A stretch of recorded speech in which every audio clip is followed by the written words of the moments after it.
Well, welcome everyone.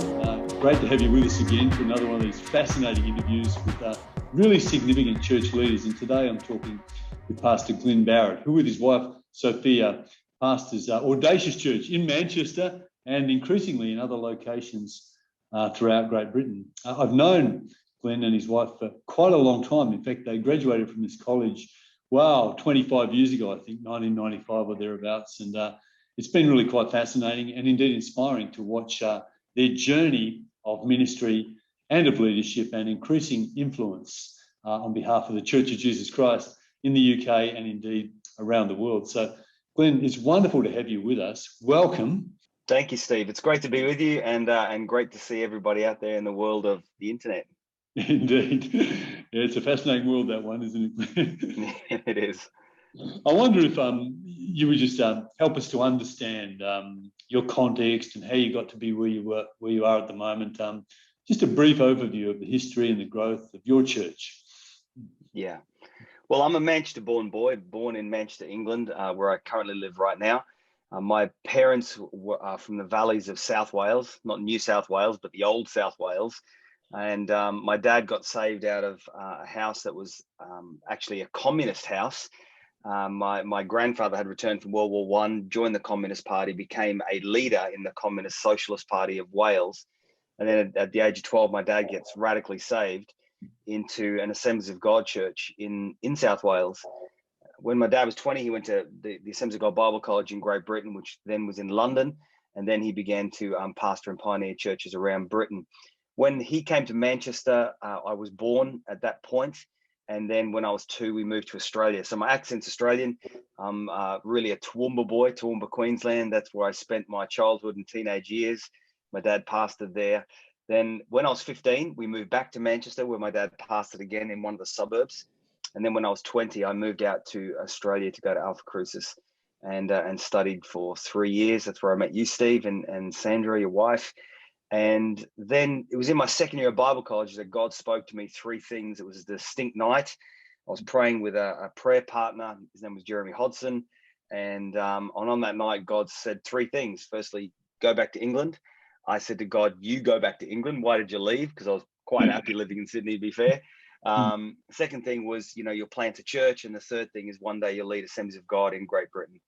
And so that just became a compelling, growing thing within me through my 3rd year of Bible college. And so at the end of that time, married Sophia, my wife, who is also a graduate from Alphacrucis. And so 25 years ago, we moved to Sheffield in South Yorkshire, where we were youth pastors together. And then just 14 years ago now, we moved to Manchester and launched Audacious Church. And we're a multi-site church now. We have 8 locations around Great Britain and also 1 in mainland Europe. We've also planted another church in Poland as well, and are really excited because this week, Steve, we have just broken ground on the commencement of our new cathedral. We're building a new cathedral in the city centre of Manchester here. God really favoured us with 2.5 acres of land in the city centre, and we have to do some archaeological works because the council think that Manchester's first ever ironworks is under our front parking lot. So they're having to dig that up to see what's under there before we actually commence the foundations and start the build on our £57 million project in terms of building the cathedral in the city centre. So it's been an amazing journey. That's a little bit of a snapshot of where we are. And also 2 years ago, I took over the national leadership of Assemblies of God in Great Britain, of which there are 602 churches, and we've just launched a new church planting strategy to launch 400 churches between 2022 and 2028. Wow, that is a fabulous vision. You must be a busy man, Glyn, balancing all of those things. Yeah, it's true, Steve. It's full-time church, it's full-time Assemblies of God, and I'm also finishing a master's with Alphacrucis as well, and so I'm in the final throes of that. So yeah, it's a busy time. Well, good on you for finishing that. Thank God. Sorry to impose that upon you, Glyn. No, it's been brilliant. Yeah, that is just fabulous. You're using the word cathedral, I guess, slightly tongue-in-cheek, but sounds like it's going to be a remarkable building in the very centre of Manchester.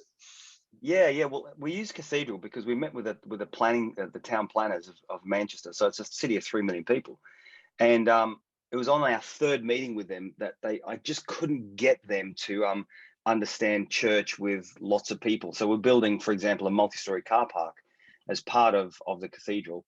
And they kept saying, well, why isn't 5 car parking spaces or 30 parking spaces enough? And I just had a moment, I had an epiphany, I think. I said, listen, stop thinking church and start thinking cathedral. And they said, oh, well, why didn't you say so?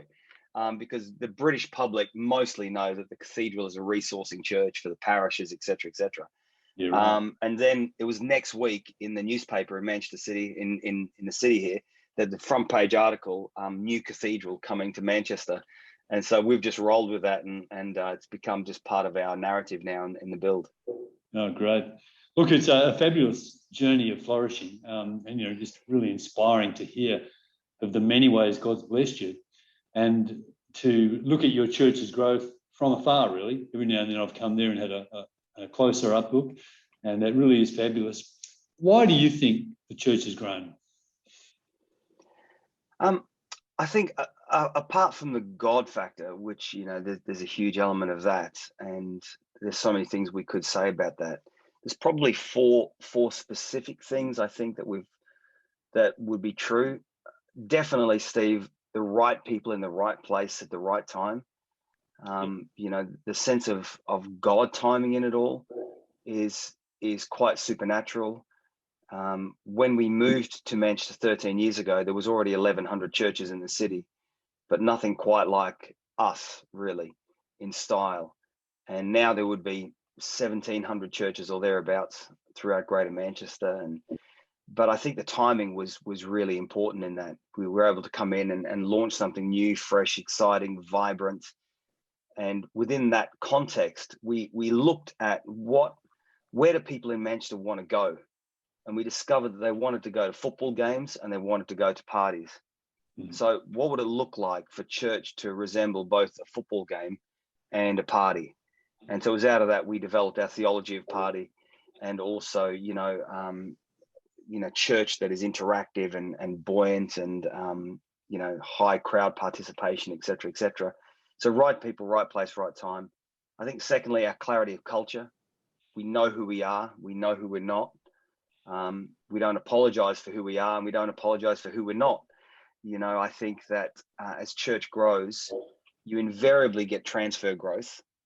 In 13 years, we've had 14,000 first-time decisions, but we've also had people who've transferred to us as well. And invariably what tends to happen is people who come from another church and transition in will come up to me at some point and say, Pastor Glyn, in our last church. And really what they're saying to me is, we preferred the way we did it in our last church. And often I'll say, oh, you mean the church you left? Is that what you mean? Yeah. So we know who we are and we know who we're not. I think thirdly, keeping the main thing. It's easy, I think, as church grows and with the multiplicity of programs and diverse people groups that come in. We have 89 nationalities in our church that you can, without, if we're not careful, just pick up new programs and new ideas and end up becoming so busy doing a multiplicity of things that we lose sight of the main thing. And so keeping the main thing is really important. And then I think fourthly, just hard work. Protestant work ethic. We've got this.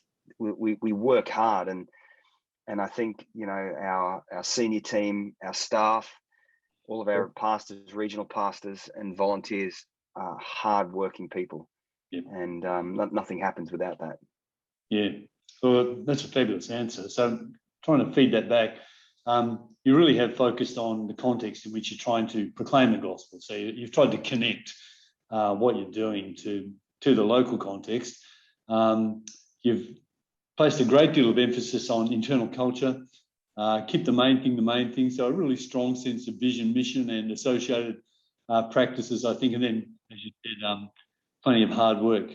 They all sound like the type of things that effective leaders are very aware of and make sure occur within the church. And you didn't mention your own leadership there, and it's good that you talked about these other factors. But as I listened to your answer, I think, your leadership must have contributed pretty significantly to the growth of the church. In a humble way, if you like, tell us how you think your leadership's contributed to the church's growth. I actually did some research on this at the beginning of the year because I wanted to know, not from just my perspective, but from the perspective of the senior team, how they felt my leadership had contributed to church over the last 13 years, and did some. It was an anonymous-based questionnaire that I gave to 36 of my senior leadership in various areas who've been with us pretty much since the beginning. So they had to be with us for over 10 years and have a senior portfolio within the life of the church. And what was really interesting, Steve, is that they reflected back through this questionnaire that my leadership style has changed over the last 13 years. And so I've got some stats here, actually. So based on the question, I asked them the question, I said, what leadership style shifts have taken place in the life of Audacious Church that have helped to foster numeric growth? That was basically how I framed the question. And we've had 4 stages of church life, and they are the pioneer stage, the expansion stage, the consolidation stage, and what I call the extension stage is what we're in right now. So what's really interesting is back in the pioneer stage of our church, 73% of those I interviewed said that my leadership style was charismatic.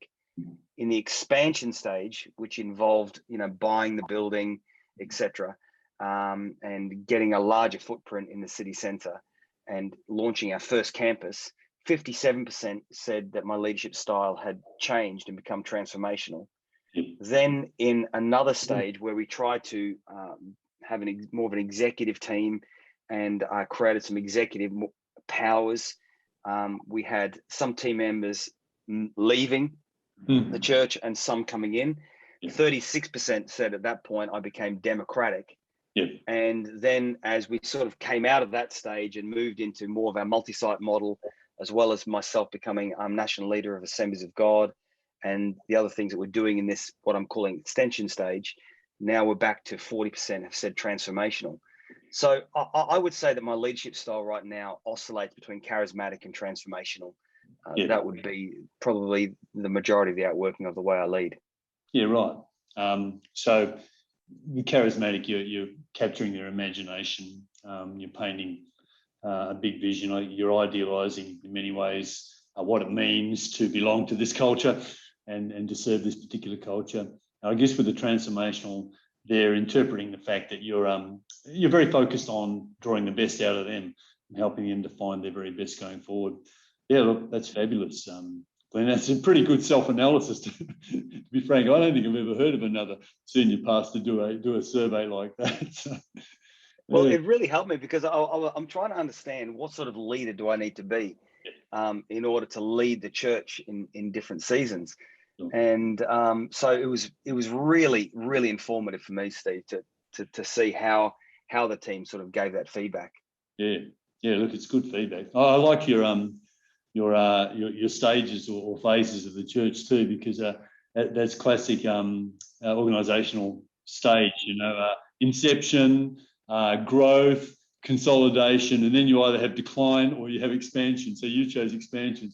So well done there. Yeah. And that's been deliberate, especially with COVID coming on the back of that. We just made a decision. We're going to expand. We're going to extend more. So launching 3 new campuses has been a deliberate attempt to say we're not going to allow the fear or the challenges of the pandemic to hold us back. So deliberate, intentional. Yeah, well, it's great. It really does sound fascinating, your leadership and its connection with those who are working with you. You really are a world-class leader. Do you think God called you into that? In a sense, you've already given me an answer to this. You had a word from God way back in a prayer meeting with Jeremy Hodgson years ago, but just tell me about your sense of God's call and maybe a trajectory or a sense of purpose or destiny that you feel God's put in your heart, and how did that occur over time? Yeah, I think there's distinct moments on that journey, Steve, but also a developing process. So I go back to being 12. Again, I was in a prayer meeting in Toowoomba, and just a group of teenage boys, we were praying together. And the reason we were praying was because we just kind of we had a relationship with God based on who our parents were, really. And we were really trying to seek God to know whether or not he was really real there for ourselves. It was, where's the personal encounter? And on one particular night, the Holy Spirit just landed in the room in such a way that, he filled us. We were speaking in tongues. And I remember just being on the floor, prostrate before the Lord. And I just had that overwhelming sense that one day I would be a pastor and preacher. I couldn't escape it. Yeah. But then I remember at the age of 15, we left Australia and moved to England. And the typical pastor's kid syndrome kicked in at that point for me, where not that I backslid. Well, actually, for me, backsliding was listening to Petra and Stryper and bands like that, But I remember kind of having the expectation of other people saying, well, you're going to be like your mum and dad, aren't you? You're going to go into ministry, aren't you? And the pressure, the external pressure of other people's expectations was heavy on me. And I walked into my dad's office one day and he knew I was down and he said, what's up, son? I said, Dad, I just don't know what I'm going to do with the rest of my life. People are saying all sorts of things. And I maybe a few years ago had a feeling that I knew what God wanted me to do. And my dad looked at me. You remember my dad, Steve. My dad looked at me, big hands, 6'4.5" of a man. And he said to me, son, I would be proud of you no matter what you do, as long as you do what you feel God wants you to do. Yeah. He said, whether you sweep the streets, you become an engineer, you work in a bank, or you preach, it doesn't matter to me, just whatever God wants you to do. And honestly, that took such a weight off my shoulders, Steve. It felt like in that moment I had, what the Bible defines as the paternal blessing of my father. Yeah. And it took the pressure off. And then at the age of 18, I was on a mission in Detroit, and I was on a mission for 2 months with Nicky Cruz, downtown Detroit, just doing evangelism with the drug addicts and the guys in the gangs.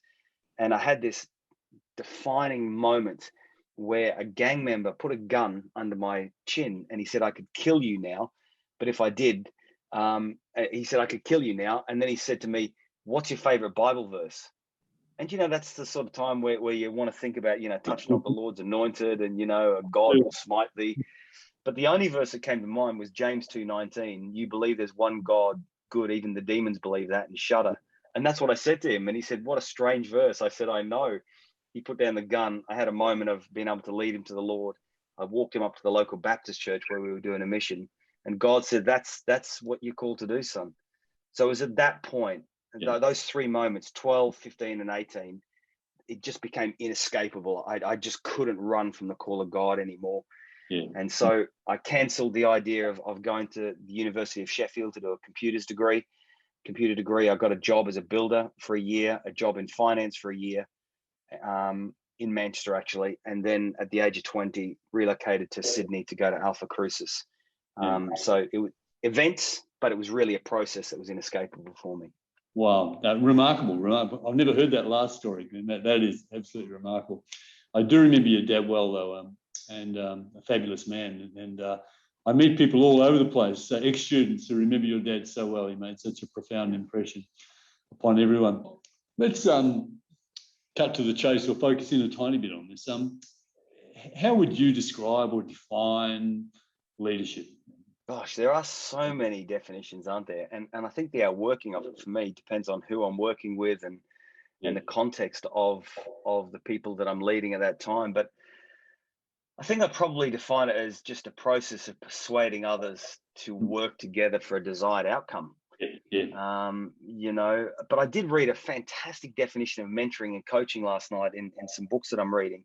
Yeah. And it said this: potential minus interference equals leadership or mentoring or coaching. And I thought, gosh, I do like that idea, potential minus interference. But yeah, I definitely persuading others to work together would be. I think. I'm going to agree with you there, absolutely. Exerting positive influence on others to achieve objectives which contribute to the cause. That's a good definition. But you've been in church leadership pretty well the whole time. Do you think it's anything different? You've seen people leading in other spheres of society and organisational spheres. Anything distinctive about church leadership for you? I think probably the biggest distinguishing factor is just the presence, the voice, the word of God, the presence of God in our lives, so whether it be people who I meet in the sporting fraternity, whether it be managers of football clubs or people who work in the banking sector or whatever, those who do it without God are really relying a lot, I think, on intuition that comes from years of experience of, their practice, their study, etc. But the advantage we have in the church and as a Christian is just being able to hear the whisper and the nudge of the Holy Spirit. Sometimes it's the whisper and the nudge of my wife, which at times can be mistaken for the voice of the Holy Spirit. But I think that factor is really, really huge. So, but if you work in the bank or you work in the sporting fraternity and you have a relationship with God, then you've also got the added advantage of having the voice of the Holy Spirit to nudge you along the way as well. So I think that's a key factor. And I think that for us in the last 13 years, especially, there's been moments where we've been able to become prescient in our decision making without knowing why, but it was because the Spirit of God was setting us up for a season that was to come. So that's definitely a key factor, I think. So the influence of God, the Holy Spirit, the voice of the Spirit, the leading of the Spirit, Scripture, which goes with Spirit, doesn't it really? I guess that has a significant part in your leadership. Yeah, do you know what? I love the verse in the Bible, and I know how it ends up working out in the book of Acts, but it seemed good to us in the Holy Spirit. I think that sometimes the Holy Spirit's voice is more like a seeming. I think in the context that we're talking about in Scripture, it didn't work out all that well, but I'm a firm believer that all of us ultimately in leadership are winging it. In a sense, we're making it up as we go along. We're one step ahead of the people we're leading invariably. And so that sense of going, it seems good. It feels right. And as long as it doesn't contradict what Scripture says and the character and the nature of God, we usually step out on those moments. That's a good answer and it's a good insight. I think Max Dupre wrote a book called The Art of Leadership quite a few years ago, and there's a bit of science to it, as with everything. There's some science, there's some insights, there's learned experience, but in the end, as you say, it's responding to so many varied stimuli, situations, problems, opportunities, daily, weekly, monthly. It really is an art, isn't it? A dance, I guess. Dance. Think about your church then. You're clearly the most significant leader in your church, and there are many other leaders within your church as well, I'm sure. How do you think leadership is exerted within the church? Oh, that's a good question. Maybe two ways. I think firstly through example. By identifying and celebrating those who are modeling the culture of the house. So continuing to lead by example has been key. And I think relationship as well would be the other way. So church is not just an organization, a hierarchical structure. It's a family. It's a brotherhood and a sisterhood. It's a fathering and a mothering of people. It's those sorts of things. So I think if we can match the example with relationship, I guess you could call that discipleship. Is that the role of a discipler?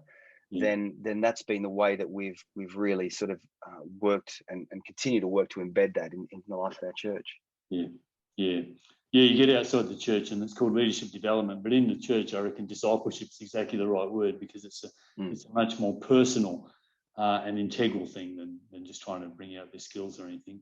So a strong emphasis on leadership by example and really taking a strong interest in people and developing them. Church is a volunteer army, really. I don't know how many paid staff you got, but there's never enough. You absolutely need volunteers. How do you keep them up and keep them committed and keep them wanting to serve the vision? Any clues for us in that regard? Yeah, I mean, definitely we could talk about, the mission of the church and vision and things like that. But on a more practical note, we are really convinced in the John 10:10 message of Jesus, I've come that you might have life and life to the full, that Jesus did not mean by that he came that we might be miserable doing the right things. So it's out of that our theology of party sort of has come alive over the last 13 years. Theological word for party is the word feast. But a party in Manchester tonight starts at 11, finishes at 4 a.m. But God's feasts in the Bible went for 7 days. You know what I mean? And it involved music and worship and food and family and celebration and things like that. So really, one of the ways that we keep our volunteer levels high, especially coming out of the pandemic as well, where volunteer teams have been decimated in churches across the world. We have worked really hard to keep that sense of fun, of party, of enjoyment really, really high, so that it's not an arduous task, but it's something that people love to be a part of because they get the relationship element, they get to encounter God, but they get to enjoy the process as well. So that's a real has been a real key for us, I think, in building our volunteer teams. Yeah. So God encounter, fun, joy, celebration, if you like, and strong relationality, which we're all strong drivers of intrinsic motivation. So yeah. And also, I think because trying to appeal to the selfish dimension in every person as well is what is their divine purpose? What's God put them on the planet for? And helping them to see, actually, by volunteering, by being a part of the body of Christ, by knowing that you contribute to the house, you're able to outwork part of God's divine DNA in your life. And I think that does hit a personal chord in people's lives. Yeah, it certainly does. You've taken over the leadership of a very significant movement of churches in the UK, the Assemblies of God in the UK. Really, it's had a significant influence around the world, I think. Much of the ACC here in Australia, a lot of the things that happened over here, you can trace them back to the influence of that movement over there. And you've brought a really significant vision to it. How do you think you can translate the really effective leadership you've got in your church to that movement, and to presumably get momentum going in that movement and start to see increasing fruitfulness going forward? Any thoughts on that at the moment? Leading a movement of churches is obviously incredibly different to leading a local church. Especially in the context of Assemblies of God in Great Britain, as in Australia, the churches are autonomous. Every church over here is a local individual charity, and so I really can only lead by the goodwill of the people. In the sense of the pastors, being our principal constituents or stakeholders within Assemblies of God. It was fortunate. It's been fortunate that I've been doing the masters during the whole duration of taking over the movement. And in the last 2 years of leading it, 2.5 years, we've had some real major wins. And in the process as well, Steve, we've burnt some pretty amazing sacred cows with very little blood on the walls, if I can use that sort of terminology. I think that when J.P. Cotter talks about his 8 stages of change, that what his first stage of change is establish a sense of urgency or create a sense of urgency. So in taking over the movement 2.5 years ago, there was a real desire, just a groundswell of opinion. We need to change. We want to move forward. We want to expand and increase. But creating that sense of urgency of here's the challenges, here's how we can do it, has been met with genuinely a sense of we're ready to go. Let's do this. So that's been a really thrilling thing to actually watch unfold. And in some ways, the pandemic has helped because we've been able to carry on with things. Obviously, lots of Zoom calls with pastors across the movement, but it's enabled our movement and our pastors to realize what is important and what isn't important. To actually come back to what are we actually called to do as a movement? What's the hand of God upon Assemblies of God in Great Britain? And so that's really what we've been focusing on, establishing a sense of urgency and some phenomenal strategic plans. Oh, fabulous. Well, let's think again about you or us or anyone watching this who is a leader or contemplating engaging in leadership, what qualities would you say are really critical to being a good leader, particularly a really good leader in the Christian church? Well, I wonder if maybe my answer is going to be too simplistic for what you're looking for, Steve. But I said to our movement 2 years ago at my first national conference in leading, I said, hey, listen, pastors, leaders, I'm less interested in your spiritual gifts and more interested in the fruit of the Spirit. Yeah, right. So what would it look like for us as leaders to, in every stage of the journey of leadership, whether we're battling disappointment, discouragement, or we're on a high of a great Sunday with great numbers of people and good offerings and good salvations, what would it look like for us to actually embody the fruit of the Spirit? Love, joy, peace, patience, kindness, goodness, long-suffering, self-control. What would it be like for us as leaders to have that at the forefront of the way we respond? And I think for me, that's really what I'm looking for. That's what I've been looking for 13 years in the qualities of leaders within Audacious Church. And I think because that seems to me to be the best outworking of what leadership looks like from a scriptural viewpoint. The unfortunate thing about fruit is that fruit is only it's only experienced through crushing. And that's why I think the fruit of the Spirit is so important, because it's the crushing that actually makes the sweetness of the fruit come out. So the longer you lead other people and work in organisations, the more you value character above anything else. One last question, really. Someone walks into your office a bit later on today and says, I really want to get involved in church leadership. I just feel God's calling me to this thing. What advice would you give them?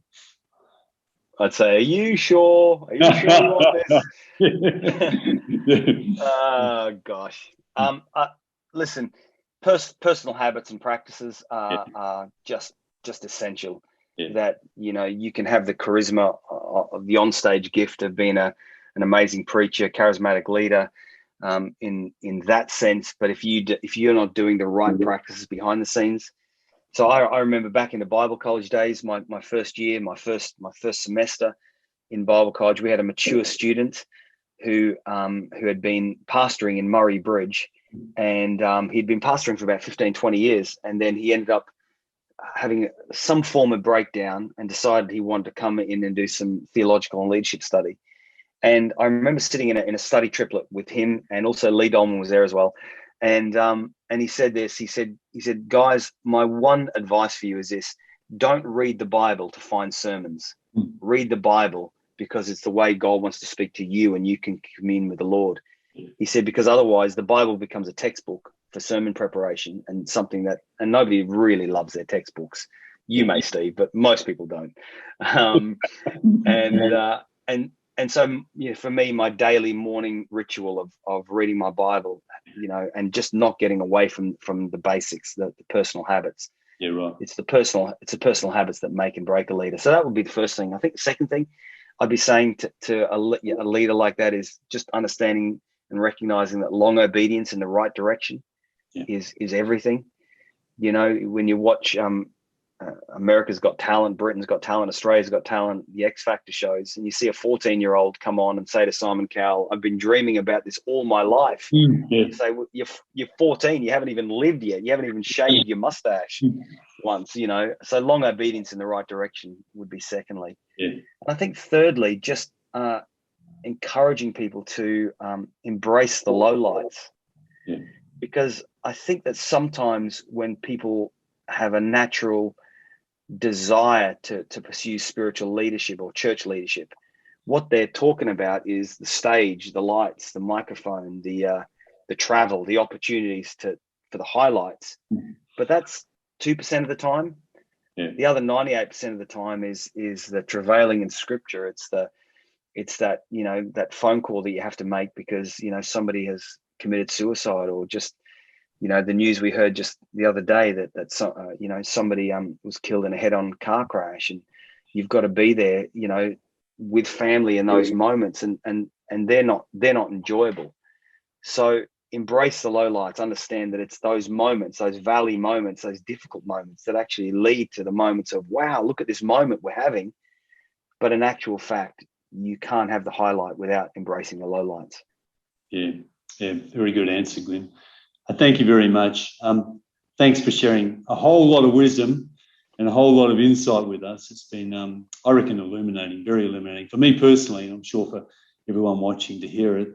Look, we pray God's richest blessing upon you and Sophia and your children and your church and that movement you're leading. It will be fabulous to see England turned around by the gospel of Jesus Christ, by vibrant churches proclaiming Christ without fear or shame or embarrassment, and seeing miracles. It'd be fabulous. So God bless you, God empower you, and God bless you, mate. Thanks, my friend. And thanks to everybody for tuning in. God bless you all. Yeah, thank you. And everyone who's watching, I hope you found this really, really helpful. I certainly did. Maybe you should play it with your leadership team and have a think about the lessons, the insights that Glyn has learned and brought to us today and how that can apply in your circumstance. Well, God bless you. We'll see you again next time.